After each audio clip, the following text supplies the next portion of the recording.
Okay, let's go to 1 Timothy. Now, where I left off at, through the Spirit of the Most High this Sabbath, we'd like to say praise Ahaya in the name of Yeshua, is that we want to go into the Bible this Sabbath and discuss race.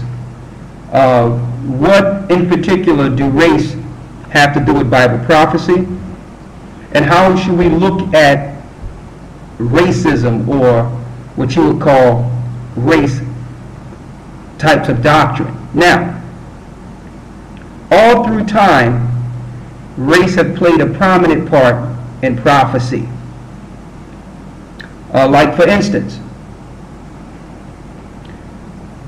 when the Egyptians were ruling over the children of Israel in ancient Egypt, that was one race oppressing and destroying another race. You had the Egyptians, which were Hamitic, destroying and killing and going against the children of Israel. Now, when we were in captivity under the Assyrians, you understand, when we fell under the Babylonians, those were one race fighting against the children of Israel. You had Middle Easterns destroying the children of Israel. Then later on down the line, we had Persians, which are Asians, inflicting and destroying the children of Israel. These were all different races, one by one, controlling and destroying the children of Israel. Later on, after the Persians, you had the Greeks. The Greeks, who are Idumean and Amalek, they were destroying and killing the children of Israel and enslaving the children of Israel. All along, you could look at this as racism. In the Bible, it was, see, the Bible don't call this race. The Bible call it nations. And I'm going to go into these prophecies according to Yeshua, Christ. Then, out of the Greeks came Romulus and Remus. Before that, you had Romulus and Remus. The Greeks basically came out of what you would call Remus, and the Romans came out of Romulus. So the Idumeans split into two separate empires, and the Roman Empire became greater than the Greeks. Okay, now the Roman Empire was also Idumeans or Edomites. These are primarily Caucasoid or Caucasian races fighting against the children of Israel. There's no doubt that if you go into the past and go into the history, you know the Greeks and Romans were all Caucasian. And they inflicted and destroyed the children of Israel. A matter of fact, Herod the Great, who was a Greek, an Idumean, an Edomite, was the first Edomite set up over, as you would call it, over the Sanhedrin during Christ's time. He was set up to destroy and kill Jesus Christ, understanding that one day Christ would raise his people and Christ would become king in the earth. I'm saying this because we have to understand the significance of race. When does race when is it that race should come into conversation, and when is it race is actually diverting us from the true path of the scriptures? We must know. Now, we're going to go into this according to the Bible. Now, you do have brothers out there, Israelites out there, that are cursing out people that are demeaning other races based on their race.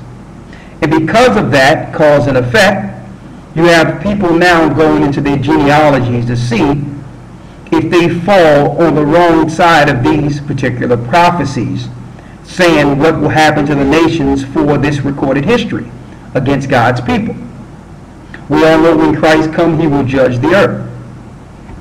So, of course, if you believe what these brothers are teaching out there, and you go into the scriptures and see, according to what they're saying, that every Edomite is going to get killed, they're not going to make it, the Most High is going to utterly destroy each one of them, then if you believe what they're saying, of course you are going to be nervous and say, well, listen, I don't want to be destroyed, I don't want to be killed.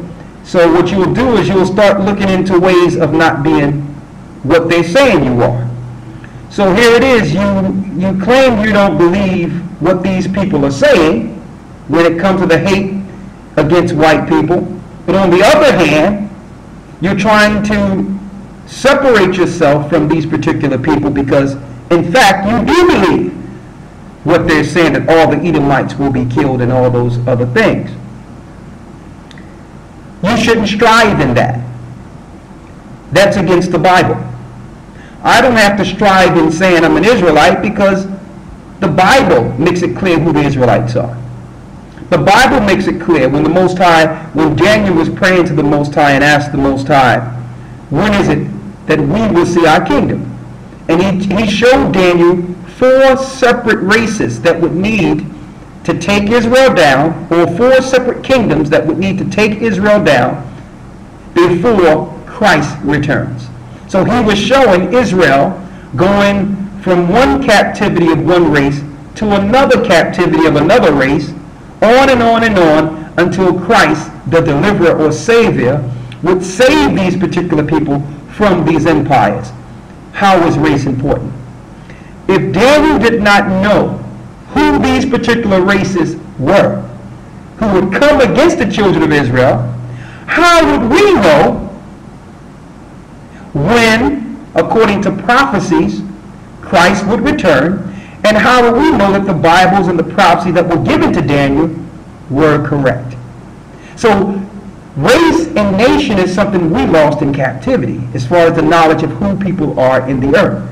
But the nations who are ruling today know exactly who they are. And they know exactly who we are. So we don't strive in genealogies because we know, according to the Bible, who we are. The Most High is perfect in prophecy. But this is what's going on right now. We're at the very end, and all the nations, now that judgment is coming, everyone wants to now denounce the past. They want just to forget the past. Why? Because the past is ugly.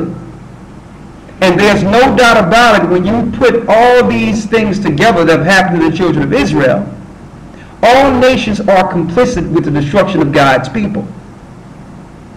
So people can take one or two stances on this. They can either follow the truth of Christ, like the Gentiles did, and acknowledge the truth, like they did during Paul's time, or they can take another stance. They can try to ignore what happened to the children of Israel, and in fact come in and denounce, not denounce, but actually ignore what they did by claiming they are the children of Israel. Now, going back to a certain point before I go into these scriptures here, and the topic of this will be race according to the Bible.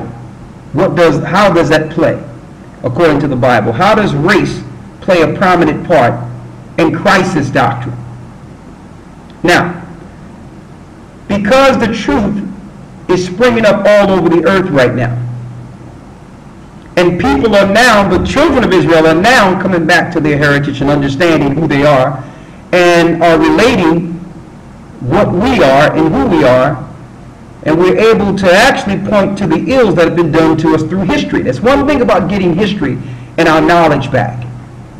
We're able to actually point to the culprits who are behind the destruction of the children of Israel. You can take it one way or the other. The way we take it is that, well, our forefathers sinned. So because they sinned against the Father, because the children of Israel sinned against the Father, then we are a result of that. So the Most High actually took us through a chastening period, and he used the nations to chastise us. That's what the scriptures say. Or you have the other side. You have the other side of people who they wake up out of sleep and realize all the nations have destroyed